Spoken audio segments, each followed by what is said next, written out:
time to look at questions 1 to 4.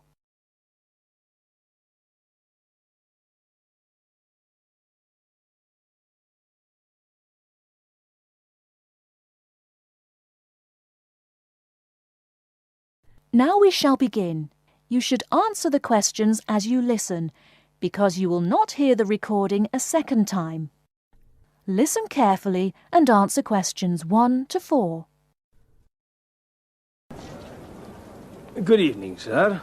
Can I help you? Yeah, I think I left my camera on the train from London earlier today. Did you, sir? Oh, well. In that case, we'd better fill in a lost property form. Can you tell me your name? Yeah, it's Mark Adams. Okay. Your address? You mean in Britain or in the States? How long are you staying? Oh, I've still got a few months in Britain. Okay, then. Can you give me your address here? Right.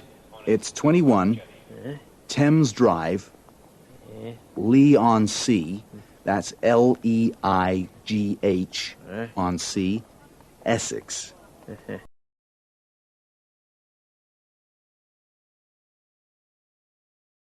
Before you hear the rest of the conversation, you have some time to look at questions 5 to 10.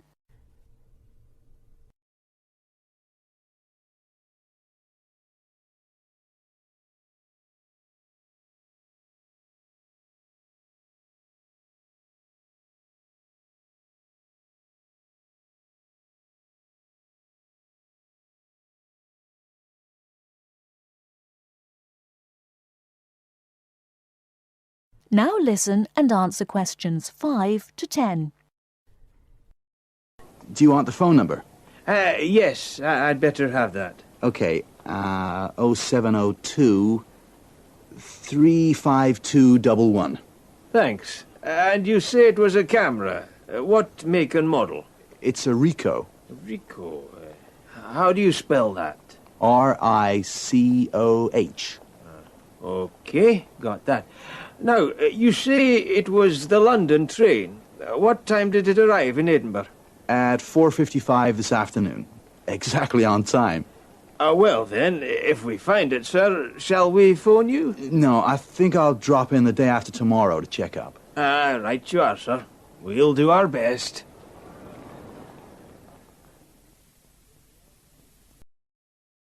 That is the end of part 1. You now have half a minute to check your answers.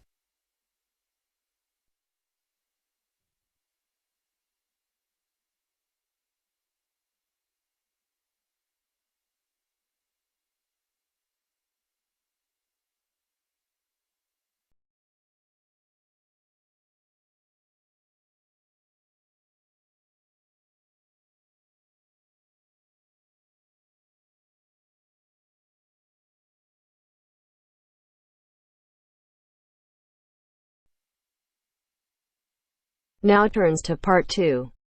Part 2. You're going to listen to a talk about the food we eat. First, you have some time to look at questions 11 to 15.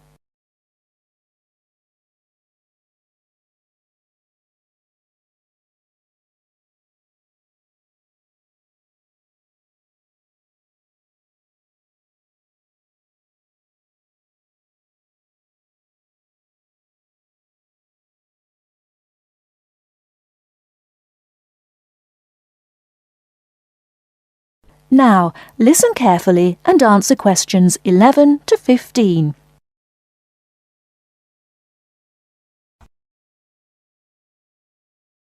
Welcome to The Food We Eat, sponsored by Safeway. Increasingly, we know more about the effects of our eating habits and lifestyles on our health. While new information can change old ideas, the news stories can often be confusing. At Safeway, we try to help customers not only in the range and types of food offered, but also by providing up-to-date, reliable information in areas we know are of interest and which relate to the diet we eat. Today, we are going to talk about sugar. Recently, doctors have been advising us to eat less sugar. The health recommendation to use less sugar is for two reasons.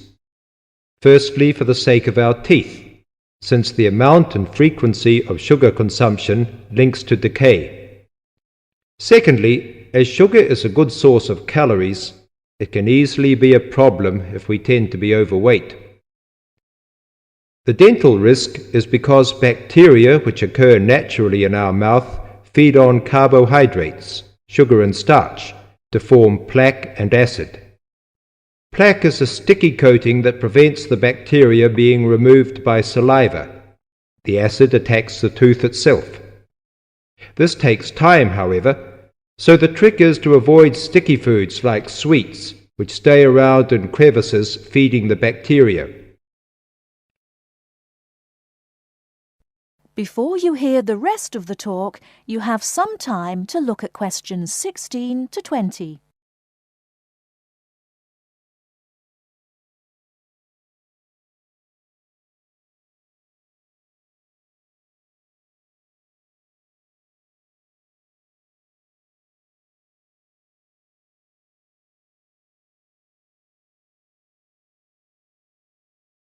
Now listen and answer questions 16 to 20.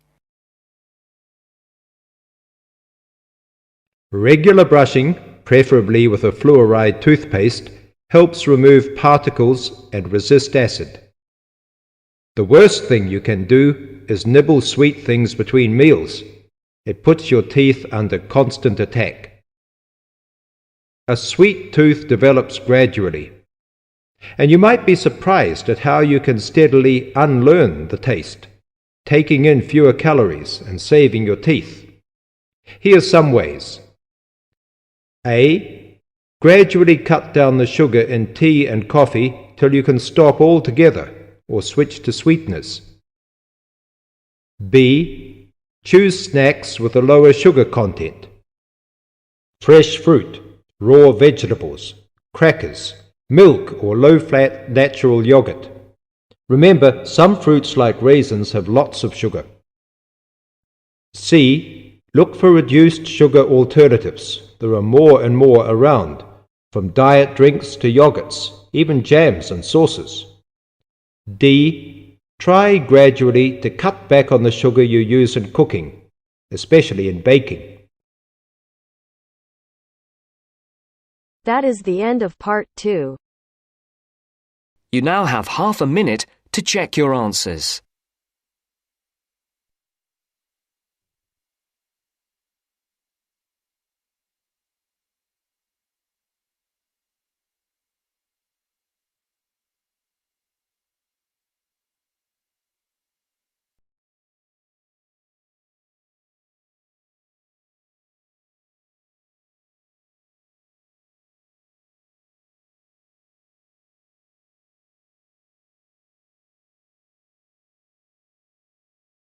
Part 3. As part of our lecture series on everyday health issues, today's talk is on tiredness. We shall look at the main issues in turn, as well as some of the main research that has been carried out in this field. First, you have some time to look at questions 21 to 26.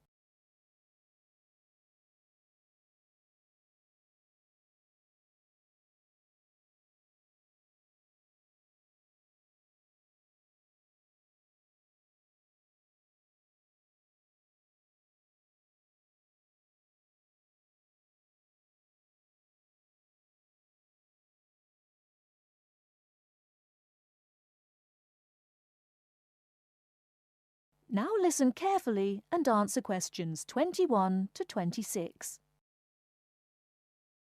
Good morning. As part of our lecture series on everyday health issues, today's talk is on tiredness.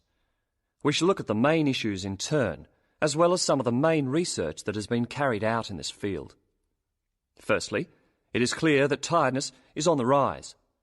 No official data exists on the rate of people reporting to doctors with recurring tiredness, but it's a very common complaint.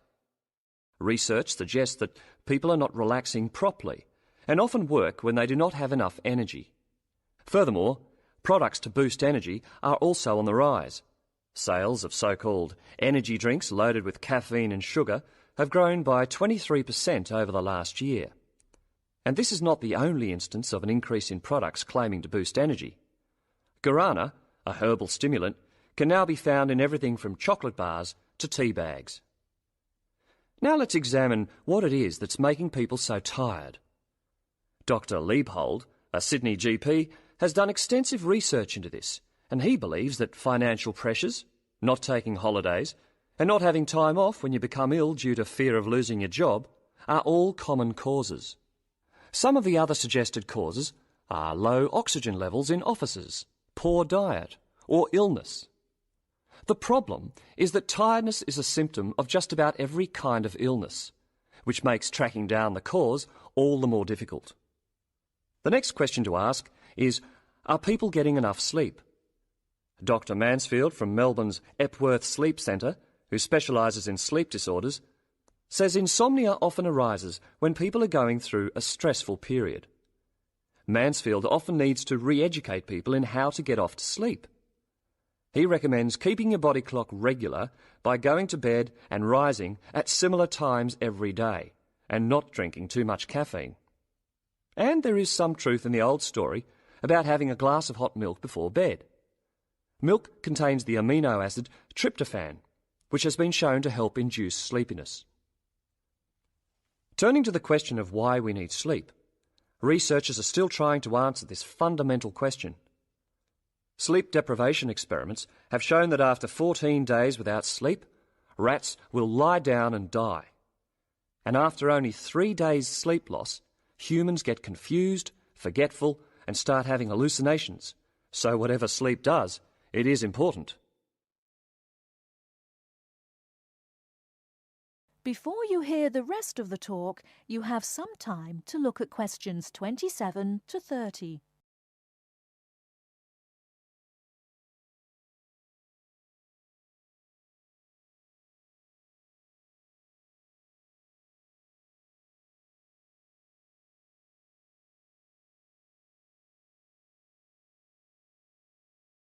Now listen and answer questions 27 to 30. However, not all researchers feel the same way. Trent Watson of the Dietitians Association is not convinced by McMahon's theory, explaining that our bodies don't really like to burn protein as a fuel, so it doesn't really contribute to energy levels. Carbohydrates, however, found in fruit, breads and pastas, are a more common fuel. Anyone following a rigidly high-protein diet with low carbohydrates, even if they are operating at low intensity during the day, could subject themselves to fatigue because they just don't have the carbohydrate stores, Watson says.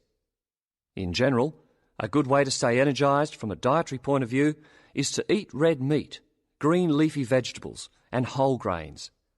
These foods give red blood cells the building blocks for optimum performance in their role of delivering oxygen to muscles. To sum up, tiredness is a health problem on the increase, and there continues to be much debate surrounding its causes and remedies. Now, if there are any questions, I'd be happy to answer them. That is the end of part 3. You now have half a minute to check your answers.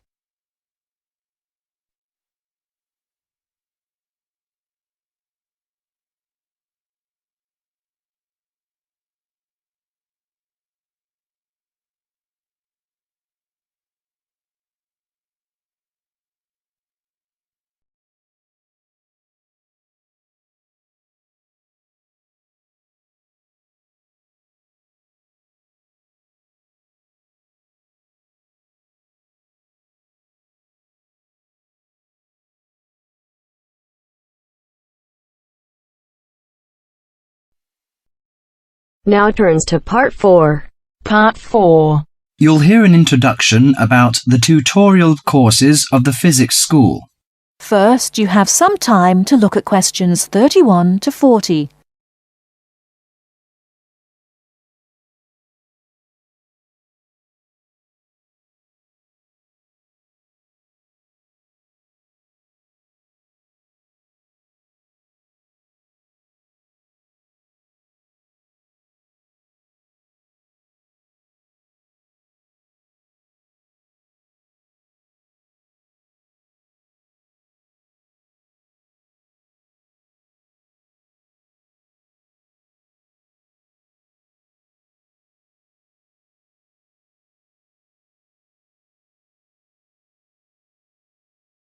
Now listen carefully and answer questions 31 to 40. Welcome to Orientation Week. This is the Physics School session, and we'll welcome Professor Smith, the head of the school, to introduce you to the tutorial system. Welcome, Professor Smith. Thank you. You may have noticed life at university is totally different from that of school. For you, tutorials are an important part of the teaching program. Tutors are the primary contact between undergraduate students and the school. A tutor is the student's personal tutor as well as their academic tutor. Tutorials for physics undergraduates consist of 6 students who meet each week with their tutor for at least 50 minutes. For radiographer students, tutorials will normally consist of a group of about 10 students who will meet fortnightly with their tutor for a period of at least 50 minutes. In the first semester, the tutorials are during weeks 1 to 11. For semester 2, they are during weeks 14 to 24. Everybody involved is expected to be present and on time, and the tutor will also be available in week 12 and 25 to discuss problems that arise during revision, but attendance by students is optional. Now I'm going to introduce to you the stages and activities of the tutorials. The induction period is from week 1 to 3. I know that a significant minority of you experience culture shock during your first few months at university, and the important function of this stage is to identify students who are having difficulty integrating into the academic program. In particular, tutors should check your attendance of lectures, tutorials, laboratory sessions, and this sort of things. Tutors also help you tackle work in a systematic and effective manner. Stage 2 begins from the 4th week. Some tutorials of this period are to be devoted to discussion or going over the students' lecture notes, but approximately 50% of tutorial time is to be devoted to coursework. You should finish the weekly homework assignments of 2 hours duration with at least 50% involving written work. At least 8 homework assignments during the year should involve answering problems set on coursework. The written work collected by the tutor should be marked within a week of handing in, and generally the assignments should be graded. The 3rd stage starts from week 8 till the 10th. During this period, math and 4 core physics programs are included. The majority of tutorial time should be devoted to work which supports the lecture programs and laboratory work. At least 60% of homework assignments should involve written work. The assignment may involve writing an account of or notes on a specified range of topics. The written work should also be marked and graded. Short oral presentations by students should be included. They are possibly on general physics topics or essays. The last week's personal development planning is a structured and supported process. The primary objective for PDP is to help you to become more independent and confident, self-directed learners, and encourage a positive attitude to learning throughout life. It is undertaken by yourselves to reflect upon their own learning, performance and achievement, and to plan for their personal, educational and career development. Finally, if without evidence of good reason you miss more than 2 sessions during a semester, or if the tutor is not satisfied with your progress, the matter must be immediately referred to the program director, who will normally issue formal warning, verbal and written. This will inform you that your place at university is under threat of withdrawal if no improvement is made. That is the end of part 4.